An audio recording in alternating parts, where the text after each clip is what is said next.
নমস্কাৰ, মই যতীন্দ্ৰনাথ কৃষ্ণদাস। আমি সততাই শুনি থাকোঁ, সৰুৰে পৰা শুনি আহিছোঁ আৰু এতিয়াও সেই কথা যদি আমি মানো তেনেহ'লে নিশ্চয়কৈ প্ৰতিগৰাকী ব্যক্তি সুস্থ সবল হ'ব পাৰে, নিৰোগী হ'ব পাৰে আৰু নিজৰ জীৱনটোক লৈ সুখী হ'ব পাৰে। সেই কথাষাৰেই হৈছে স্বাস্থ্যই পৰম ধন। খুব সহজ ভাষাত ক'বলৈ গ'লে, সহজে বুজি পোৱাকৈ ক'বলৈ হ'লে, আপোনাৰ স্বাস্থ্য যদি নিৰোগী হৈ থাকে তেনেহ'লে আপুনি প্ৰকৃত ধনৰ গৰাকী হয়। কিন্তু বৰ্তমান সময়ত দেখা যায় ভোগী ৰোগ আৰু ৰোগী যন্ত্ৰণাৰ কাৰণ হৈ পৰিছে সুস্থ সুন্দৰ সুঠাম দেহাটি ৰোগাগ্ৰস্ত হৈ জীৰ্ণ শীৰ্ণ হৈ যাব ধৰিছে। মানুহৰ আশাবোৰ, সুখৰ আশাবোৰ, হেঁপাহবোৰ যেন ক'ৰবাত আজি নিৰাশাত ডুব যাব ধৰিছে। তেনেকুৱাকৈ নকৰি আহক আমি এটি নতুন চিন্তাৰে আগবাঢ়োঁ। সেয়া হৈছে ৰোগ হ'লে চিকিৎসালয়লৈ যাব, চিকিৎসা কৰিব, বেমাৰ ভাল হ'ব, সুস্থ হ'ব, এই আশা কৰাতকৈ আমি নিৰোগী হৈ সুস্থ হৈ কেনেদৰে থাকিব পাৰি, হস্পিটেলৰ দুৱাৰ নোযোৱাকৈ নিজৰ ঘৰতেই কেনেদৰে সুস্থ সবলভাৱে জীৱন যাপন কৰিব পাৰি তাৰ কাৰণে চিন্তা কৰোঁ। কেনেদৰে কৰিম, কি হ'ব কাৰ্যপন্থা, কেনেদৰে তাৰ পৰিকল্পনা কৰিম, আগবাঢ়িম কেনেদৰে, সেই বিষয়ে আজিৰ আমাৰ আলোচনা।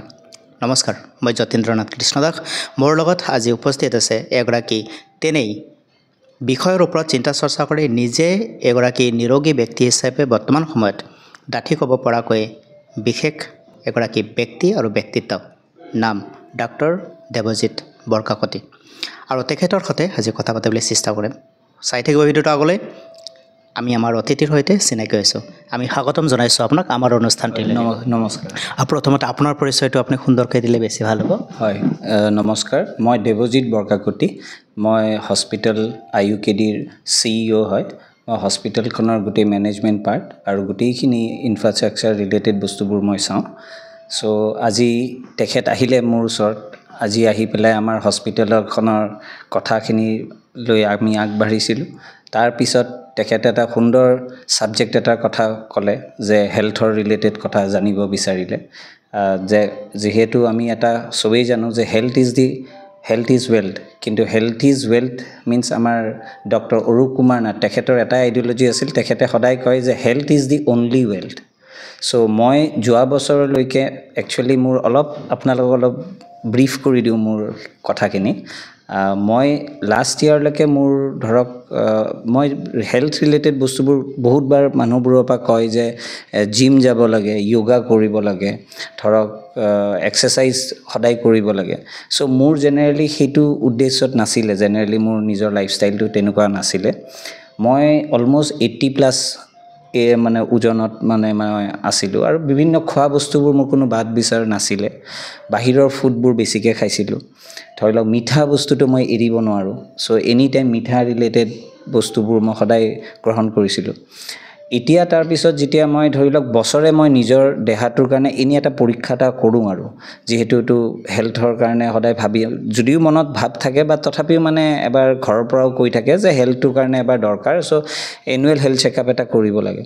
তো সেই এনুৱেল হেল্থ চেকআপত যেতিয়া মই চালোঁ মোৰ কিছুমান পেৰামিটাৰ্ছ আহি গ'ল। যেনেকৈ মই ধৰক চুগাৰ যদিও মোৰ নাই,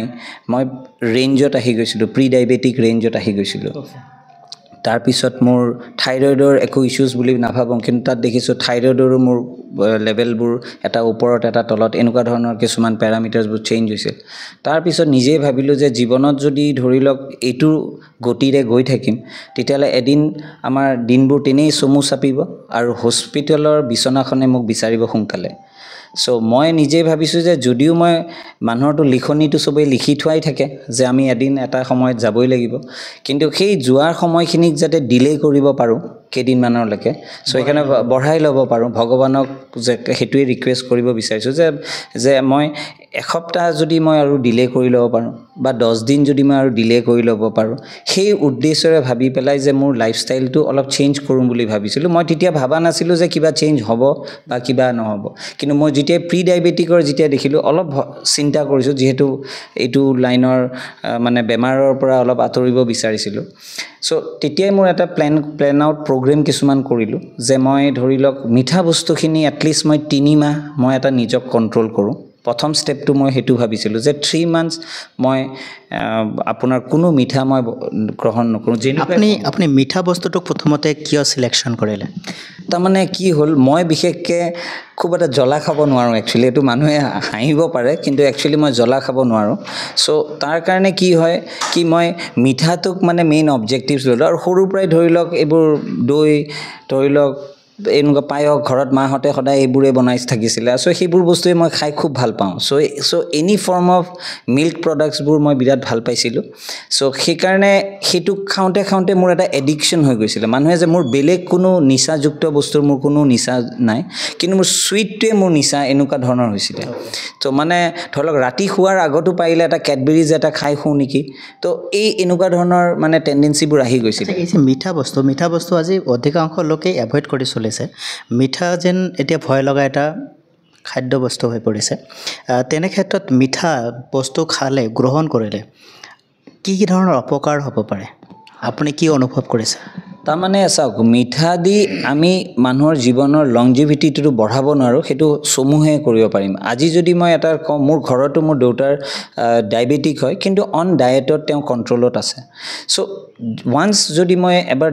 ফুল ডায়েবেটিক হৈ যাওঁ, যিহেতু মই এতিয়া প্ৰি ডায়েবেটিক ৰেঞ্জত আছিলোঁ, আজি লাষ্ট ইয়াৰলৈকে মই আছিলোঁ। চ' প্ৰি ডায়েবেটিক ৰেঞ্জত থাকোঁতে মই ডায়েবেটিছ হ'লোহেঁতেন। তো ডায়েবেটিছ হোৱাৰ পিছত মই চাইকেলটো ঘূৰোৱাটো বহুত কষ্ট।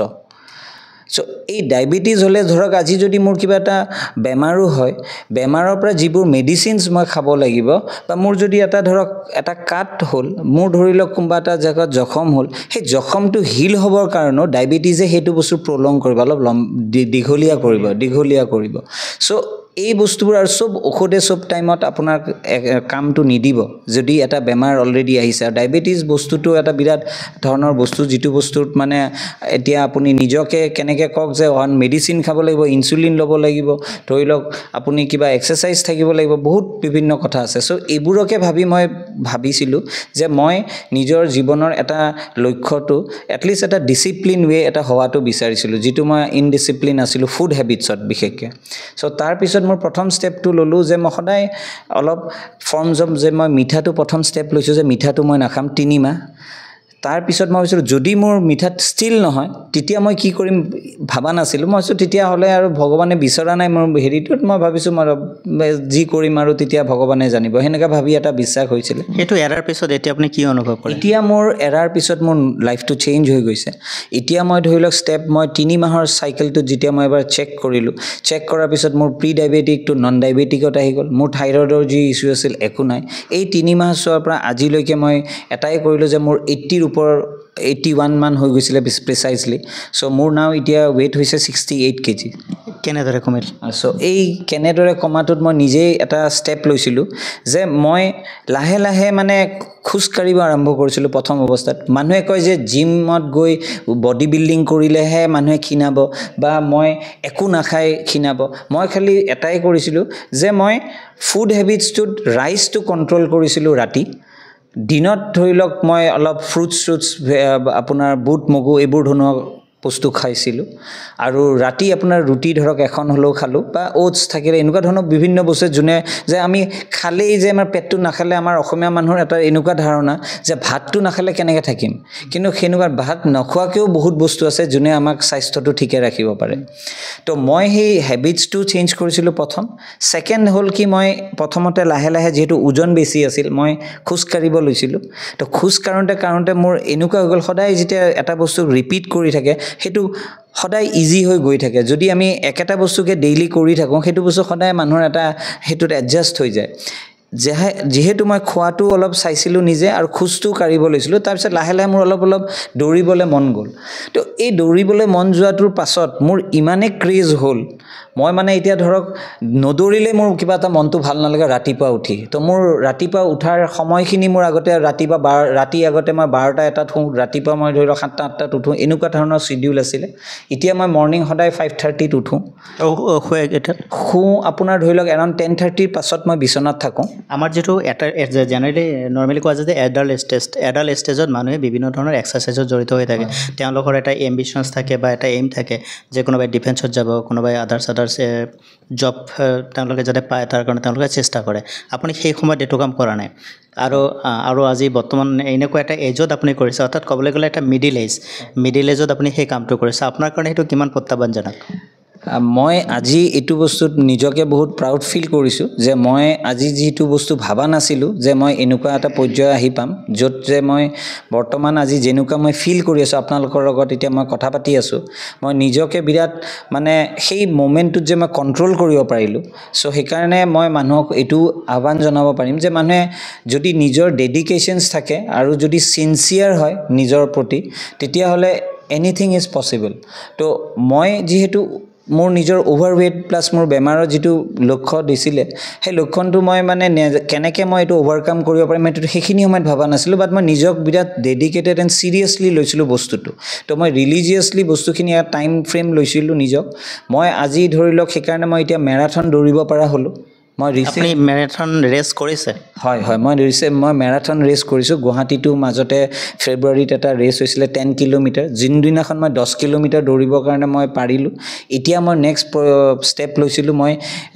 সেই ফেব্ৰুৱাৰীতে যে দেখিলোঁ যে দিল্লীত এটা বিৰাট ডাঙৰ মেৰাথন ৰেচ এটা হৈছিলে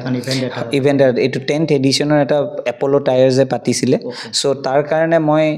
ফেব্ৰুৱাৰী 23 তাৰিখে চ' মই ভাবিলোঁ যে যিহেতু মই 10 কিলোমিটাৰটো পাৰিলোঁ তো মই ভাবিলোঁ যে এবাৰ বেলেগ এখন জেগাত চেষ্টা এটা কৰি যাওঁ তাৰমানে মোৰ মনটো ইমানেই ভাল লাগি থকা হ'ল আজিকালি যে মানে ক'ৰবাত যদি মেৰাথন ক'ৰবাত হয় মোৰ তাত প্ৰেজেণ্ট কৰিব মন যায় ইট ইজ নট নেচেচাৰী কাৰণ মেৰাথন গেম বস্তুটো এনেকুৱা আমি তাত ফাৰ্ষ্ট ছেকেণ্ড পজিশ্যনৰ কাৰণে যাব সেইটো নিজকে মই কম্পিটিশ্যন কৰাৰ এটা খেল হয় তো মই নিজে কিমানখিনি মোৰ এণ্ডুৰেঞ্চ লেভেলটো আছে নিজকে চেক কৰিব পাৰোঁ এটা যদি মই 1 ঘণ্টাত দৌৰোঁ নেক্সট বাৰ মই চেষ্টা কৰিম যে মই 59 মিনিটত মই কমপ্লিট কৰিব পাৰোঁ নেকি তো সেইটো নিজকে নিজৰ ওপৰত চেলেঞ্জ এটা হয় নিজৰ যিটো এবিলিটি আছে সেইটোক আপুনি এক্সামিন কৰিব বিচাৰিছে আৰু আগবাঢ়িব বিচাৰিছে প্ৰিয় দৰ্শকসকল লিখি থৈছে ডক্টৰ দেৱজিৎ বৰকাকতি কেনেদৰে আমি নিৰোগী হৈ থাকিব পাৰোঁ কেনেদৰে আমি সুস্থ হৈ থাকিব পাৰোঁ কেনেদৰে আমি আমাৰ সমাজ আমাৰ উত্তৰ প্ৰজন্মক সুস্থকৈ ৰাখিব পাৰোঁ তাৰ কাৰণে তেখেতৰ কথাৰ পৰা আমি মটিভেশ্যন চাব পাৰোঁ আমি সদায় এই কথাটো চিন্তা কৰা যায় যে বয়স হোৱাৰ লগে লগে বেমাৰ বাঢ়িলে বিভিন্ন ঔষধ পাতি আদি খাই থাকিবলৈ এনেকুৱা কিছুমান ব্যক্তিক আমি পাওঁ তেওঁলোকে কয় যে যদিনাখন মই ঔষধ এৰিম সিদিনাখন হয়তো মই মৰিম গতিকে সেই পৰ্যায়লৈকে যোৱাটো কিমান দুৰ্ভাগ্যজনক হ'ব সেই কথাটো আপুনিও বুজি পায় আৰু আজিকালি প্ৰত্যেকটো ঘৰতে প্ৰত্যেকটো পৰিয়ালতে আপুনি বেমাৰী পাবই ছুগাৰ BP মানে এই দুটা বেমাৰ আজি সকলোৰে ঘৰৰ মানে এটা অংগৰ দৰে হৈ পৰিছে হয়তো কোনো এজন মানুহ নোলাব যাৰ BP হাই বা ল' নাই যাৰ RBS কম বা বেছি নাই তো এটা নৰ্মেল ছেক্টৰত আমি কেনেদৰে থাকিব পাৰোঁ এটা সুন্দৰ স্বাভাৱিক জীৱন কেনেদৰে যাপন কৰিব পাৰোঁ আমি দেৱজিৎ বৰকাকতি ছাৰৰ পৰা এই কথাটো জানিব পাৰোঁ শিকিব পাৰোঁ সাধাৰণতে কোৱা যায় যে ভোগে ৰোগ আমি যেতিয়া খাদ্যবিলাক আমাৰ যি কয় আমি কওঁ নাই যে মিত্ৰ অভ্যাস কৰিব লাগে যিকোনো বস্তু খুব কম পৰিমাণে হ'ব লাগে আৰু সুষম হ'লে ভাল তাৰ লগতে যদি আমি সেইটো এটা পৰিমিতভাৱে চলাই লৈ ফুৰোঁ তেনেহ'লে তাৰ পৰা আমি উপকাৰহে পাওঁ তাৰ পৰা অপকাৰ নহয় তেনে ক্ষেত্ৰত ভোগে ৰোগ এই কথাষাৰক আমি গুচাবলৈ হ'লে আমি খাদ্যৰ প্ৰতি গুৰুত্ব দিব লাগিব আপুনি কেনেকুৱা খাদ্যৰ প্ৰতি গুৰুত্ব দিয়ে আপোনাৰ তালিকা কি মোৰ ধৰি লওক এটা চিম্পল হেৰি হয় যে মই এতিয়া বৰ্তমান যিটো লাইফষ্টাইলত আছোঁ যিহেতু মই সদায় আজিকালি সেই যিটো ষ্টেপ মই লৈছিলোঁ যোৱা বছৰৰ পৰা সেইটো এতিয়া মোৰ এটা ডেইলি ৰুটিন হৈ গ'ল মই এতিয়া ৰাতিপুৱা উঠি মই যদি ধৰক অলপ পৰিশ্ৰম নকৰোঁ তেতিয়াহ'লে মোৰ মনটো ভাল নালাগে চ' সেইকাৰণে মোৰ মন ভাল লাগিবৰ কাৰণে তেতিয়াহ'লে মই ৰাতিপুৱাই এটা নিজৰ সময় এটা মানুহে কয় যে মোৰ অলপো সময় নাই মই বহুত ব্যস্ত সেইটো এটা চিম্পলি এটা মিছা কথা বুলিয়ে মই ক'ব পাৰিম এইটো একদম কমপ্লিটলি কাৰণ চবৰ কাৰণে মানুহৰ হাতত এটা 1 ঘণ্টা নিজৰ কাৰণে সময় থাকিবই লাগিব কাৰণ আমি ভাত খোৱাৰ সময়তে মানুহে কথা পাতি আধা ঘণ্টা হেৰি কৰাই দিওঁ মোবাইল চাওঁতেই আমাৰ ধৰি লওক বহুত সময় গুচি যায় চ' এই সময়খিনি যদি আমাৰ হাতত আছে তেতিয়াহ'লে আমি 1 ঘণ্টা দিয়াটোত কি আপত্তি আছে নিজৰ সুস্থতাৰ কাৰণে আমাৰ কিয় 1 ঘণ্টা আমি দিব নোৱাৰোঁ আজি 1 ঘণ্টা দিয়াৰ বিনিময়ত মই প্ৰাউড নিজক নকৰোঁ কিন্তু মই নিজৰ যিখিনি লাইফষ্টাইলটো বা নিজৰ যিখিনি ৰোগী যিটো কষ্ট পায় সেইটোক অলপ ডিলে কৰি থাকিব পাৰিছোঁ ৰোগময় যিটো মানসিকতা সেইটো আঁতৰাব পাৰিছোঁ পাৰিছোঁ এটলিষ্ট আৰু মনটো পজিটিভ হৈ থাকে আৰু পজিটিভ থিংকিংছবোৰ আহে যেতিয়া মই ধৰক অবেচিটি টাইপ এনেকুৱা হ'ব তেতিয়া মই এলেহুৱা মই লেথাৰ্জিক তেতিয়া বহি ধৰক অমুক কৰোঁ এতিয়া মানে ধৰক মনটো এনেকুৱা ফূৰ্তি লাগি থাকে ধৰক খোজ কাঢ়িবলৈ যাওঁ বা ক'ৰবাত কথা পাতোঁ কোনোবা এজন মানুহৰ লগত ভাল কথা কিছুমান কথা পাতোঁ এইবোৰ মানে কিছুমান এক্সাইটমেণ্ট আহি থাকে যে মানে সেইটোৱে মই ফিল কৰিছোঁ মোৰ চেঞ্জেছখিনি যে মোৰ নিজৰ লাইফষ্টাইলটো এণ্ড খোৱা মানে মানুহে চাওক যে মানুহে ভোগ কৰি যিটো আপুনি ক'লে ইমান সুন্দৰকৈ যে এই খোৱাটোৱে আমাৰ মানে মেইন এনেকুৱা হৈ গৈছে যে আমি নাখালে চাগে মৰিয়ে যাম নেকি আজি ভোকত আছোঁ কি বা হ'ব মোৰ গেছ হৈ যাব নেকি এইবোৰ কথাবোৰ যে আছে এইবোৰ বস্তুবোৰ মানুহৰ চবৰে এটা আহি থাকে ইয়াক হেৰি কৰিবৰ কাৰণে আপোনাৰ চিম্পল বস্তু যে আপুনি সময়ত যিখিনি পাৰে আপুনি খাওক বাহিৰৰ ফুড যদি আপুনি খাব লগাত পৰে ট্ৰেভেলিঙত যায় পাৰিলে সদায় মানুহে টিফিন এটা কেৰি কৰাত একো লাজৰ কথা নহয় বেগ এটা মানুহে সদায় লৈ যাব পাৰে নিজৰ বেগ এটাৰ ভিতৰত সৰু টিফিনত আপুনি সৰু দুটামান বস্তুও যদি লৈ যায় পৰাপক্ষত বাহিৰৰ তেল মছলাৰ পৰা যদি অলপ আঁতৰি ৰাখিব পাৰে তাতকৈ সেইটোৰ কাৰণে মানুহৰ মন যাবই খাওক লাগিলে আপুনি ধৰক ডেইলি যদি খাব লগা নিচিনা হয় সপ্তাহতো যদি খাবলৈ মন নাই লাগিলে দুসপ্তাহত এবাৰ খাওক কিন্তু সেইটোক হেবিট কৰি ল'ব নালাগে যে আবেলি ধৰক মই আবেলি এটা চানা মছলা দি নাখালে মোৰ দিনটো নাযায় জিভাৰ জুতি যিটো কয় একজেক্টলি ঠিক কথা কৈছে জিভাৰ জুতিটোক আপুনি কণ্ট্ৰল কৰিব লাগিব যদি জিভাৰ জুতিটো কণ্ট্ৰল কৰে আপোনাৰ জীৱনটো কণ্ট্ৰল হৈ গ'ল প্ৰিয় দৰ্শকসকল আমি খাবৰ কাৰণে জীয়াই আছোঁ নে জীয়াই থাকিবৰ কাৰণে খাইছোঁ এই কথাটো বোধহয় চিন্তা কৰাৰ খুবেই প্ৰাসংগিক সময় আহি পৰিছে অধিকতৰ মানুহ খোৱাক লৈ ব্যস্ত আজিকালি ফেচবুক ওলাবই নোৱাৰি আপুনি ফেচবুকটো ওলালেই দেখা পাব খোৱাৰ ভিডিঅ' কোনে কি খাইছে কেনেকৈ খাইছে কাৰ লগত খাইছে ক'ত খাইছে এইবিলাকে আজি ভৰি পৰিছে তাত পজিটিভ কণ্টেণ্ট কিবা শিকিবলগীয়া কণ্টেণ্ট বিচাৰি পাবলৈ যেন আজিকালি খুব টান হৈ পৰিছে ফেচবুকখন যেন এতিয়া খোৱা আৰু কিছুমান লেতেৰা এটা চিন্তনৰ সমাহাৰ হৈ পৰিছে কথা বতৰাবিলাক যিবিলাক ৰিলছ তৈয়াৰ হৈছে তাত শ্লীলতাৰ বহুত অভাৱ দেখা পোৱা যায় যিবিলাকে আমাৰ নৈতিক চৰিত্ৰৰ অৱক্ষয়ৰ এটা যেন ক'ৰবাত পৰিস্ফুটিত কৰিছে যে আমি নৈতিকভাৱে স্খলিত হ'বলৈ গৈ আছোঁ এইটো একেবাৰেই ভাল কথা নহয় তো আমি জীয়াই থাকিবৰ কাৰণে খাব লাগে খাবৰ বাবে জীয়াই থাকিবৰ এই মানসিকতাটো এৰাব লাগে আৰু সুষম খাদ্য খাব লাগে যি খাদ্যই আমাৰ মন মস্তিষ্ক সুন্দৰ সুস্থ কৰি ৰাখিব দেহা সুন্দৰ থাকিলেহে সুস্থ থাকিলেহে মন সুন্দৰ আৰু সুস্থ হ'ব মন সুন্দৰ আৰু সুস্থ হ'লে বিচাৰ বিবেচনা মহৎ আৰু মহান হ'ব যাৰ চিন্তাধাৰা কৰ্ম মহৎ আৰু মহান হয় তেওঁই জীৱনত মহত্বমহীয়ান হয় আৰু তেওঁৰ জীৱনটোক বদন্যতাৰে মংগলময়তাৰে ভৰাই তুলিব পাৰে নিজৰ লগতে আনৰো তেনেকুৱা আমি কিছু কাম কৰিব লাগে আৰু তেনেকুৱা কামৰ পথেৰে আমি আগবাঢ়িব লাগে আজি আমি স্বাস্থ্য বাৰ্তাৰ এই শিতানত আমাৰ এগৰাকী বিশিষ্ট চিকিৎসকৰ লগতে নিজৰ জীৱনক লৈ সচেতন এগৰাকী ব্যক্তি যি নিজৰ শৰীৰক ৰোগাগ্ৰস্তৰ পৰা আঁতৰাই এটি সুস্থ সবল হৈ এই বয়সতো তেখেতে 10 কিলোমিটাৰ আৰু এতিয়া 21 কিলোমিটাৰ মাৰাথন ৰেচ তেওঁ কৰিব গতিকে আপুনি চিন্তা কৰক আমাৰ আজিৰ প্ৰজন্ম আজিৰ ডেকা চামক যদি কোৱা যায় যে তুমি 1 কিলোমিটাৰ দৌৰা হয়তো তেওঁ হেতুত ব্যৰ্থ হৈ যাব হেতুত তেওঁ নোৱাৰিব তো তেনে ক্ষেত্ৰত আমি কিন্তু অলপমান সিনসিয়াৰ হ'ব লাগে আমি অকণমান এই কথাটোৰ প্ৰতি গুৰুত্ব দিব লাগে আৰু আমি কাম কৰিব লাগে আমাৰ উত্তৰ প্ৰজন্ম বা আমাৰ যেটো আমি ভৱিষ্যত প্ৰজন্ম বুলি কওঁ বা আমাৰ যেটো টিনেজৰ ল'ৰা ছোৱালী আছে তেওঁলোকে অধিকতৰ ফাষ্ট ফুড বা জাংক ফুডত বেছি গুৰুত্ব দিয়ে কিমানখিনি অপকাৰিতা তাৰ আছে আৰু কিমানখিনি উপকাৰিতা আছে আপুনি এজ এ ডক্টৰ হিচাপে কি ক'ব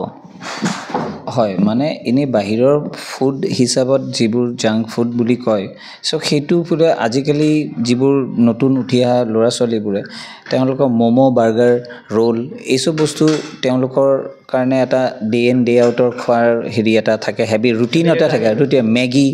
চাওমিন এইবোৰ মানে আজিকালিতো স্কুলবোৰতো নিয়াৰটো এটা ভাল কথা হৈছে স্কুলৰ পৰা আজিকালি বেন কৰি থোৱা আছে যে স্কুলৰ পৰা বেন কৰি দিছে যে টিফিনৰ সময়ত যাতে মেগী চাওমিন এইবোৰ স্কুলৰ বাচ্চাই লৈ যাব নোৱাৰে আৰু এইটো এটা কথা কি যে এই যে আপোনাৰ যে বাৰ্গাৰ এতিয়া বহুত দিনাখন মাজত মই এটা নিউজতে দেখিলোঁ যে বাৰ্গাৰবোৰৰ যে ভিতৰত যে ধৰক কিছুমান পনীৰ থাকে বা চিকেন থাকে এই পনীৰটো কিছুমান কেমিকেল চাগে যি দি পেলাই চেক কৰোঁতেও তাৰ মানে কালাৰটো চেঞ্জ হৈ যায় তো কালাৰ চেঞ্জ হয় মানে ঠিক তেনেদৰে আমাৰ ভিতৰতো আমাৰ সেনেকুৱা পয়জনে বস্তুটো খাই থকা হৈছে লাগিলে আপুনি ঘৰত বনাই পেলাই লাগিলে বান লৈ পেলাই নিজে শিকি পেলাই বস্তুটো খাওক বাহিৰত কি হয় কি সেইবোৰ প্ৰিজাৰ্ভেটিভ দি পেলাই ৰাখি থৈ দিয়া যায় কেইদিনমান আপোনাৰ ধৰি লওক এইবোৰ কি আজি যদি চেল নহয় বস্তু এটা সেইটো ফ্ৰিজত থৈ পিছত অভেনত বঢ়িয়াকৈ গ্ৰিল কৰি পেলাই ধুনীয়াকৈ দি দিয়া যায় মানুহে লাষ্টত টেষ্টটোহে চাইগৈ চ' সেইটো আল্টিমেটলি যোৱা মানে এটা বাচ্চাৰ আজি কিমান সৰুতে আপোনাৰ বিভিন্ন গল ব্লাডাৰ ষ্ট'ন হৈছে কাৰোবাৰ পাথৰ ওলাইছে বিভিন্ন ধৰণৰ বেমাৰবোৰ হৈছে ফাষ্ট ফুড আৰু এইবোৰ জ্বলা মছলা এইবোৰ খোৱাটোতকৈ মই বিচাৰোঁ যে ঘৰুৱা ফুড সদায় খোৱাটো বেছি বেটাৰ বাহিৰত কি পৰামৰ্শ আগবঢ়াব আমাৰ আজিৰ প্ৰজন্মক যিসকলে এনেধৰণৰ খাদ্য অৰ্থাৎ যিবিলাক খাদ্যৰ পৰা আমি শৰীৰটোক ক্ৰমান্বয়ে ৰোগীয়া কৰি ল'ব ধৰিছোঁ তাৰ পৰা আঁতৰিবলৈ হয় মানুহক এইটোৱে আহ্বান জনাব বিচাৰিছোঁ যে স্বাস্থ্য থাকক স্বাস্থ্য এটা নিজৰ জীৱনটো এটা ভালকৈ স্বাস্থ্যৰ লাইফ এটা হেল্ডি লাইফ এটা খাবৰ কাৰণে হেল্ডি ফুড খাব পাৰে হেল্ডি ফুড এইটো ডাজেণ্ট মিন কি ধৰক ভাত খালে হেল্ডি নহয় ভাতো খাব লাগিব চব্জি তব্জি দালি মছলা মাংস কণী চব খাওক কিন্তু ফ্ৰেছ খাওক আজিকালিতো বজাৰতো ফ্ৰেছ পাবলৈও দিগদাৰ বাট তথাপিও ঘৰত আমাৰ এটাই বিশ্বাস যে ঘৰত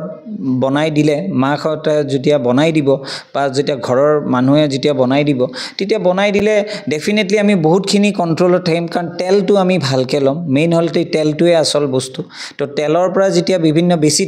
তেলাল ফুড খালে নিজৰে অপকাৰিত হয় তেলৰ পৰা কি অপকাৰ হয় তেলৰ পৰাতো বিভিন্ন অপকাৰিত হয় বিশেষকৈ ধৰি লওক আপোনাৰ বেমাৰবোৰ যে আমাৰ যে মেইন আহে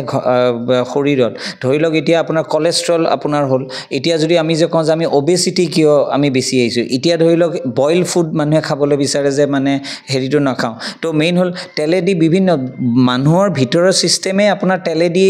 আপোনাৰ আচল বেমাৰবোৰতো ফুডৰ পৰা যদি আহিবলৈ হয় তো তেলটো এটা মেইন তেল নিমখ এইটো বিপি আপুনি যিহেতু অলপ আগতে ক'লেই যে বিপি আৰু আপোনাৰ চুগাৰ এই দুটা বস্তুটো মানুহে গম পায় চুগাৰটো হ'লেতো ডায়েবেটিক ডাইৰেক্টলি গৈ আছে আৰু আপোনাৰ নিমখ যদি বস্তুটো কণ্ট্ৰল নাৰাখে তেতিয়াহ'লে হাই বিপিটো হোৱাটো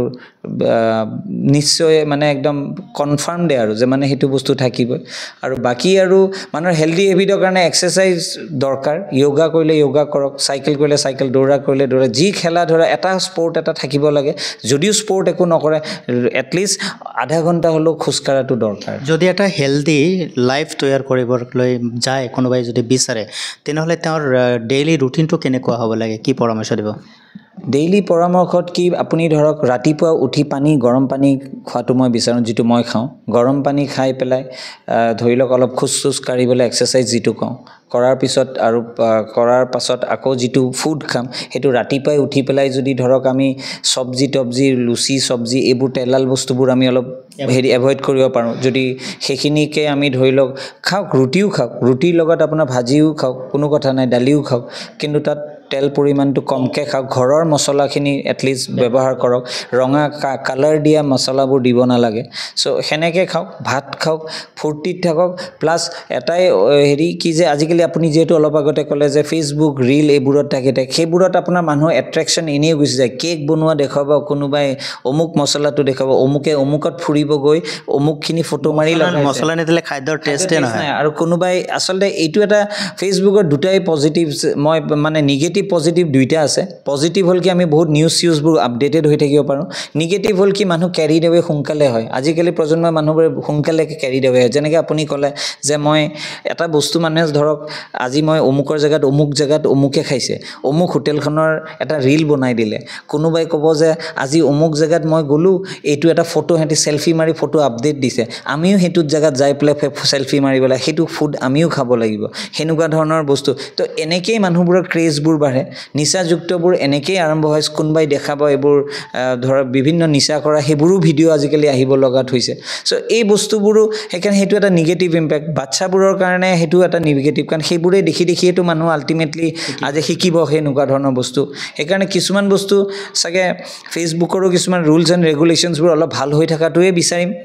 মইতো ইমান বিশেষকৈ ইন ডেপথত নাজানিম কিন্তু বা তথাপিও মানুহে দেখিলেই সেইটো শিকে কিন্তু ঘৰত যদি আমি সেই ডিচিপ্লিন ডিসিপ্লিন ওয়েটো দেখোন তেতিয়া আমাৰ ল'ৰা ছোৱালীবোৰো সেনেকুৱাই হ'বলৈ বিচাৰিব ঘৰত যদি আমি ঘৰ বা পৰিয়ালত এটা হেল্ডি পৰিৱেশ তৈয়াৰ কৰিব বিচাৰোঁ সেই হেল্ডি পৰিৱেশৰ যিটো আমাৰ এনভাইৰনমেণ্ট হ'ব এইটো কেনেকুৱা হ'ব বুলি আপুনি ভাবে কেনেকুৱা হোৱা উচিত ঘৰৰ এনভাইৰনমেণ্টটো ধৰক মাক বাপেক বা ধৰক দেউতাক মাকৰ পৰাই চব বস্তুৱে শিকে আমি যদি আজি দেউতা মাহঁতৰ দেখোঁ যে বিৰাট ঘৰত এখন অশান্তি বা ঘৰত এনি টাইম ধৰক এইবোৰ ড্ৰিংকছ এনেকুৱা ধৰণৰ বস্তু নিচাযুক্ত বস্তুবোৰ যদি ঘৰত সোনকালে ল'ৰা ছোৱালীবোৰে শিকি যায় আজি ধৰি লওক মই এইটো গৌৰৱ বুলি ক'ব পাৰিম যে আমাৰ ঘৰত সেনেকুৱা ধৰণৰ বস্তু নিশিকিলোঁ এটা সময়ত সেইকাৰণে মই ইঞ্জিনিয়াৰিং কলেজৰ পৰা মই পাছ আউট আছিলোঁ মই ইঞ্জিনিয়াৰিং কৰাৰ সময়তো মই কোনো নিচাযুক্তত মই ঢাল নাখালোঁ কাৰণ কিয় মোৰ এটাই সদায় চিন্তা আছিল যে দেউতাই হতে এইটো মই ঘৰত দেখা নাই বস্তুটো আজিকালি পঢ়া শুনাৰ কলেজত এইবোৰতো চবেই আজিকালি ল'ৰা ছোৱালীবোৰ সৰুতে এইবোৰ বস্তু হেৰি কৰে কেৰি কৰে এতিয়া নতুনকৈ আমি কোনো মানুহে আৰম্ভ কৰিব নোৱাৰে আমি এইটো ষ্টেজত চ' মই বিচাৰোঁ যে মানুহে খালি যে ধৰক যে মানুহ এটা বেলেগ হৈ যাম বা সেইটো নহয় যিমান দূৰ পাৰোঁ আমি পাৰিলোঁ আৰু বিচাৰিম যে আমাৰ ডাউন দ্য লাইন আমাৰ ল'ৰা ছোৱালীয়ে যাতে সেই বস্তুটো যাতে কেৰি নকৰে যিহেতু মই নিজক ৰোল মডেল মোৰ দেউতাক লৈছিলোঁ চ' দেউতা যিহেতু এজন বিৰাট ডিচিপ্লিন এণ্ড চিনচিয়াৰ মানুহ আছিলে চ' আৰু প্লাছ তেওঁ কোনো এনেকুৱা ধৰণৰ নিচাযুক্তত নাছিল সেইটোকে দেখি পেলাই ময়ো দেউতাই যিহেতু কৰা নাই ময়ো সেনেকুৱা এটা কৰিব লাগে দেউতা বা পৰিয়ালৰ যিটো গৌৰৱ সেইটো আপুনি ধৰি ৰাখিবলৈ চেষ্টা কৰিছে আপোনাৰ কথা প্ৰসংগত আপুনি দুটা শব্দ ব্যৱহাৰ কৰিছে যে আমি ৰিলিজিয়াছ কিছুমান চিন্তাধাৰা আমি আগত ৰাখি চলিব লাগে আমাৰ জীৱনৰ দৈনন্দিন যিটো জীৱন প্ৰণালী থাকে কৰ্ম প্ৰণালী থাকে তাত আমি ঈশ্বৰৰ উপাসনা বা প্ৰাৰ্থনা বা যোগা আদি মেডিটেশ্যনছ আদি কিমান প্ৰয়োজনীয় বা কিমান গুৰুত্বপূৰ্ণ আমাৰ এটি হেল্ডি পৰিৱেশ হেল্ডি এনভাইৰনমেণ্ট ধৰি ৰাখিবলৈ হয় ৰিলিজিয়াছ মানুহটো চবৰ নিজৰ মাজত এটা ৰিলিজিয়াছ এটা সদায় চবৰে থাকে কিন্তু বাট মই ইয়াতে এটা কথা কওঁ মোৰ ৰিলিজিয়াছ বুলি ক'লে মই ভগৱানক মানো ভগৱানক ধৰ্ম কৰোঁ মই ভগৱানৰ চব ইভেণ্টতে মই ধৰি লওক পাৰ্টিচিপেট যদিও কৰিব নোৱাৰোঁ মই অন্তৰৰ পৰা ভগৱানক সদায় বিশ্বাস কৰোঁ কিন্তু মোৰ কাৰণে ভগৱান বৰ্তমান মই এটা আইডিঅ'লজি আজিলৈকে চলি আহিছোঁ সেইটো হ'ল মোৰ মা আৰু দেউতা চ' মই ঘৰৰ পৰা ওলালে সদায় মা দেউতাক সেৱাটোক সদায় মই জনাওঁৱেই আৰু মই মানে এতিয়ালৈকে মাহঁতে সদায় ভগৱানৰ পূজা চূজা কৰে মই ইমান পূজা চূজা কৰি থাকিবলৈ অলপ মোৰ দিগদাৰ হয় নাপায় ক'বলৈ কিন্তু বাট যিটো ফেক্ট কিন্তু মই মানে এণ্ড অফ দ্য ডে মই মা আৰু দেউতাক মই নিজৰ কেয়াৰ আজিলৈকে দি আহিছোঁ আৰু ভৱিষ্যতলৈকেও দি থাকিম আৰু মই তেওঁলোকৰ মানে যিটো বস্তু নালাগে বাবা বুলি যেতিয়াই কৈ দিয়ে মা দেউতাহঁতে সেই ৱৰ্ডটো সেইটোক মই আজিলৈকে মই মানি চলি আহিছোঁ আৰু মই তেওঁলোককে মই সেৱা কৰি আশীৰ্বাদ লওঁ আৰু মোৰ বেলেগ ভগৱান বুলি মই আজিলৈকে সেনেকৈ স্পেচিয়েলি মই নিজে গৈ পেলাই পূজা কৰা নাই মই মা দেউতাকহে মই কৰি আপোনাৰ কথাখিনি শুনি ভাল লাগিছে কিন্তু ইয়াৰ মাজত মোৰ এটা জানিব লগা বা আৰু জনাবলগীয়া আছে সেইটো হৈছে ভগৱানক আমি কোনেও দেখা নাই আৰু ভগৱানক আমি এটা বিশ্বাসত তেখেতৰ উপাসনা কৰা যায় যোনে যি ধৰ্মৰে নহওক যি জাতি বৰ্ণৰে নহওক তেওঁলোক নিজৰ নিজৰ ইষ্টদেৱক নিজৰ নিজৰ চিন্তাধাৰাৰে তেখেতসকলে সেৱা উপাসনা কৰে পিতৃ মাতৃক সেৱা কৰি মনত কেনেধৰণৰ এটা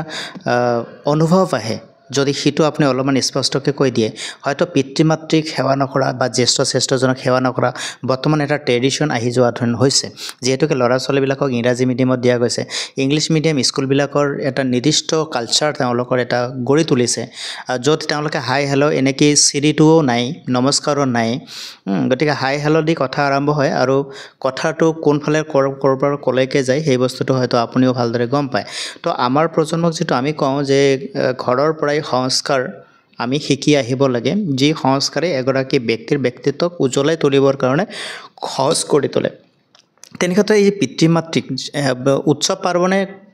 বহুতে কৰে বহুতে নকৰে সেইটো এটা বেলেগ কথা কিন্তু আমাৰ অসমীয়া পৰম্পৰাত আমাৰ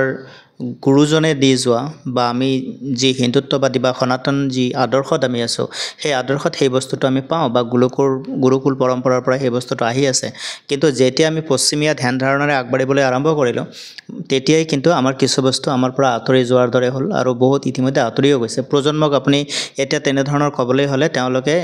কেতিয়াও হয়তো একচেপ্টে নকৰিব তেনেকুৱা দেখা পোৱা যায় মাক দেউতাকলৈ সেৱা কৰ কওঁতে পিছত মাক দেউতাকে লাজ পাব লগা হয় কাৰণ তেওঁ সেৱা নকৰে অতিথিজনে ক'ব লগা হয় নাই তাক জোৰ কৰিব নালাগে সেইটো এটা বেয়া পৰিৱেশ তো এই যে আপুনি মাক দেউতাকক সেৱা কৰি ওলায় বা আপোনাৰ কাৰণে আপোনাৰ মাক দেউতাকেই ভগৱান তেনে ক্ষেত্ৰত আপোনাৰ যিটো অনুভৱ মাক দেউতাক সেৱা কৰাৰ পিছত কি পায় কেনে পায় হয় মই সৰুৰ পৰাই ধৰক এটা আমি যিহেতু নিজৰ যিটো লাইফষ্টাইল থাকিল মই মানে এই যে আপোনাক অলপ আগতে ক'লোঁ যে ভগৱানক মানুহে যে সেৱা কৰি বিচাৰি মন্দিৰে মন্দিৰে গৈ থাকে বা ধৰক ভগৱানক সেৱা কৰি পেলাই মানুহে হেৰি কৰে মই মানে জীৱনত এটাই বস্তু দেখিছিলোঁ যে মই মা দেউতাহঁতৰ যিটো আশীৰ্বাদ সেইটো মানে মোৰ ভিতৰৰ পৰা আহিল নে ক'ৰ পৰা আহিল এইটো মই একজেক্টলি গম পোৱা নাই কিন্তু মই পূজা কৰি বা ধৰক আজি ব্ৰতত থাকি মই কোনো ব্ৰত বা কোনো মোৰ কাৰণে সাপ্তাহিক মোৰ সদায় কোনো বেচাৰ নাথাকে যে আজি অমুক ব্ৰতত খাব নালাগে মঙলবাৰে খাব নালাগে বৃহস্পতিবাৰে খাব নালাগে মোৰ সেইটোত নাই কিন্তু মই মন্দিৰৰ ধৰক ফটো লৈ নাৰাখোঁ কিন্তু মা দেউতাক যিটো মই ৰাতিপুৱাই এটা সেৱা কৰি ওলাই আহোঁ আৰু মই ৰিটাৰ্ণ গৈ পেলাই ঘৰত তেওঁলোকৰ কাৰণেহে মই মানে নিজকে বিৰাট হেপী হৈ থাকোঁ ইনফেক্ট মোৰ কৰ্ম টাইমতো মই যেতিয়া পঢ়িছিলোঁ পঢ়া শুনাৰ পাছতো মই বাহিৰৰ জেগাত গৈছিলোঁ ধৰক মই কেলকাতা পিনে গৈছিলোঁ মই ধৰক বেংগলোৰ পিনে গৈছিলোঁ বাট মোক টানি আনিলে মোক ঘৰৰ ওচৰলৈকে আহিবলৈ বিচাৰোঁ বিকজ মোৰ মা দেউতাহঁত ইয়াত আছে আৰু এইটো বয়সত যেতিয়া সৰুতে মই যেতিয়া ধৰি লওক এটা স্কুলত যেতিয়া যাবলৈ হ'লো এটা তেতিয়াৰ টাইমত এটা 5 টকাৰো বহুত ভ্যালু আছিল 2 টকাৰ এটা ইনফেক্ট বহুত ভ্যালু আছিল সেই 2 টকা এটাই দিয়ে মাই যে আলু চাট খাবি বা মই কিবা এটা পৰঠা খাম এইবোৰ বস্তু মানে মাহঁতে মানে বিৰাট আগ্ৰহত মোক দিছিলে আৰু মই সেইখিনিহে ব্যৱহাৰ কৰিম যেতিয়া মই নিজে ইঞ্জিনিয়াৰিং কলেজত গ'লো তেতিয়া ধৰি লওক 2 টকাটো অলপ বাঢ়ি গ'ল 100 টকা গ'ল আৰু মোক সবেই ভাবে যে বহুত এই মোক অযথা খৰচা মোৰ অযথা খৰচা বুলি মই নকৰিছিল কাৰণ তেতিয়াও মই কোনো নিচাযুক্ত তেতিয়াও কৰা নাছিলোঁ সো মোৰ 100 টকা এটা সপ্তাহত মোৰ ধুনীয়াকৈ চলি যায় এসপ্তাহ ধনৰ অপব্যৱহাৰ হোৱা নাছিল সেইটো মই কৰা নাছিলোঁ আৰু মই এইটো বস্তুৰ এতিয়া ফিল কৰিছোঁ মোৰো যিহেতু এতিয়া মোৰ ল'ৰা এটাও আছে ময়ো তাক সেইটো ষ্টেপ দিবলৈ বিচাৰোঁ আৰু প্লাছ দেউতা মাহঁতক সেৱা কৰাৰ প্ৰচেছটো যিটো আহিছে মোৰ বেলেগ ভগৱানৰ সেইটোত মই নাজানো কিন্তু মই মা দেউতাক সেৱা কৰি যিটো মই শান্তি পাওঁ আৰু তেওঁলোকৰ কাৰণে কিবা এটা কৰিবৰ কাৰণে মই বহুত চেষ্টা কৰোঁ যে তেওঁলোকক মানে আৰামত জীৱনত ৰাখিব বিচাৰোঁ কাৰণ মোক পঢ়াৰ সময়খিনিত ইমান কষ্টকৰে তেওঁলোকে পঢ়াইছে সো এতিয়া মোৰ টাৰ্ণ হয় তেওঁলোকক কেয়াৰ লোৱাটো আৰু মই যদি এইখিনি সময়ত যদি আঁতৰি গুচি যাব লগা হয় কাৰণ মানুহে ধৰক বিভিন্ন কামত এৰি যাব লগাওতো পৰে সেইটো মই নকওঁ যে মানুহে যাব কিন্তু ভগৱান সেইখিনি মোৰ দয়ালু বুলিয়ে মই কম এতিয়া যে মোৰ বাহিৰলৈকে মোক যাব লগা যে নপৰিলে এইখিনিৰ পৰা বঞ্চিত কৰা নাই আৰু আজিলৈকে মই বিচাৰোঁ যে ভগৱানৰ এইখিনিয়ে ক'বলৈ যে মই মা দেউতাৰ মানে যিখিনি কেয়াৰ এইটো ওল্ড এজত যদি মই লৈ থাকিব পাৰোঁ মোতকৈ হেপী আৰু কোনো মানে মই নিজকে বহুত হেপী বুলি ফিল কৰিম আৰু মোক ইয়াতকৈ বেছি আৰু সুখ নালাগে আৰু আপোনাক ধন্যবাদ জ্ঞাপন কৰিলোঁ ইমানখিনি সময় আপুনি দিলে আৰু সুন্দৰকৈ আপুনি এটা জীৱন কেনেদৰে সুস্থ কৰি ৰাখিব পাৰি কেনেকৈ এটি সুন্দৰ জীৱন কৰিব পাৰি সমাজখনত এটা ইতিবাচক প্ৰভাৱ আমি কেনেদৰে দিব পাৰি তাৰ ওপৰত সুন্দৰকৈ আলোকপাত কৰিলে প্ৰিয় দৰ্শকসকল এখেত হৈছিল ডক্টৰ দেৱজিৎ বৰকাকতি আৰু তেখেতৰ পৰা আপুনি আজি বহুতখিনি কথা নজনা কথা বা আমি হয়তো কৰি অহা কথাবিলাক হয়তো অৱহেলাত নকৰোঁ তেনেকুৱা কথা আজি সোঁৱৰণত আমাৰ আহিল নিশ্চয়কৈ এইখিনি আমি কৰিবলৈ গ'লে নিশ্চয়কৈ আমাৰ বহুতখিনি উপকৃত হ'ব আমি লাভান্বিত হ'ম ব্যক্তিৰ জীৱন সুন্দৰ সুস্থ হ'লে পৰিয়াল জীৱনো সুন্দৰ সুস্থ হ'ব মাক দেউতাক সেৱা শ্ৰদ্ধা শুশ্ৰূষা তিনিওটাই কৰক আৰু মাক দেউতাকক যদি সন্তুষ্ট সুখী কৰি ৰাখিব পাৰে তেওঁলোকৰ আশীৰ্বাদেই আপোনাৰ জীৱনৰ পৰম ধন হ'ব গতিকে এই পৰম ধনক আপুনি যদি নিজৰ লগত ৰাখিব পাৰে তেনেহ'লে কোনো অপশক্তিয়ে আপোনাক নষ্ট কৰিব নোৱাৰিব পিতৃ মাতৃক আওকাণ কৰি আপুনি কেতিয়াও সুখী হ'ব নোৱাৰিব বা আপুনি যি ধৰণেই নিজক গঢ়িবলৈ চেষ্টা নকৰক লাগিলে তাত আপুনি সফল হ'ব নোৱাৰিব পিতৃ মাতৃৰ ছায়া আপুনি সদায় ৰাখক আৰু আপুনি এটি সুন্দৰ জীৱন গঢ়িবলৈ গৈ নিজক যদি ডাঙৰ বুলি ভাবি পিতৃ মাতৃক অৱজ্ঞা অৱহেলা কৰে তেনেহ'লে ইয়াতকৈ বোধহয় দুৰ্ভগীয়া আপুনি মই আন কৰিবৰ কাৰণে কোনো উপায় নাথাকিব তে আমি তেনেকুৱা এটা জীৱনৰ পৰা আঁতৰি আহোঁ আৰু সুস্থ জীৱনৰ গৰাকী হওঁ ৰীতি নীতি সংস্কাৰ যিখিনি আছে সেইখিনিকো আমি মানিবলৈ চেষ্টা কৰোঁ আৰু দৈনন্দিন কিছুমান অভ্যাস গঢ়ি তোলোঁ যেনেদৰে ছাৰে ক'লে যে ৰাতিপুৱা আমি সোনকালে উঠিব লাগে আমি নিজৰ কাৰণে অলপ খোজ কাঢ়িব লাগে পাৰিলে অলপমান দৌৰিব লাগে আমি নিয়মিতভাৱে খাদ্যাভ্যাস কৰিব লাগে আৰু অতিৰঞ্জিতটো বঞ্চিত কৰিব লাগে আমি এটা সুষম আহাৰ এটা তালিকা তৈয়াৰ কৰি আমি ৰাতিপুৱাৰ পৰা ৰাতিলৈকে তাক গ্ৰহণ কৰিব পাৰোঁ আৰু এটা সুন্দৰ পৰিৱেশ যি পৰিৱেশে আপোনাৰ মন মস্তিষ্কত এটি ইতিবাচক প্ৰভাৱ দিয়ে সকাৰাত্মক গঠনমূলক চিন্তা চৰ্চাৰ খোৰাক যোগায় তেনেকুৱাভাৱেই এটা পৰিৱেশ গঢ়ি তোলক আশা কৰোঁ অনুষ্ঠানটো ভাল পাইছে ব্যক্তিত্বৰ চিনাকিৰে এই অনুষ্ঠানটোৰ যোগেদি আমি লৈ আহিম আৰু বিশেষ কিছু অতিথিক তেখেতৰ পৰা জনাম তেখেতসকলৰ মনৰ অনুভৱ তেখেতসকলৰ জীৱন আৰু কৰ্মৰাজিৰ কিছু আভাস তেতিয়ালৈকে সকলোৱে সুস্থ থাকক মংগলে থাকক মই যতীন্দ্ৰনাথ কৃষ্ণ দাসে বিদায় লৈছোঁ ধন্যবাদ আপুনি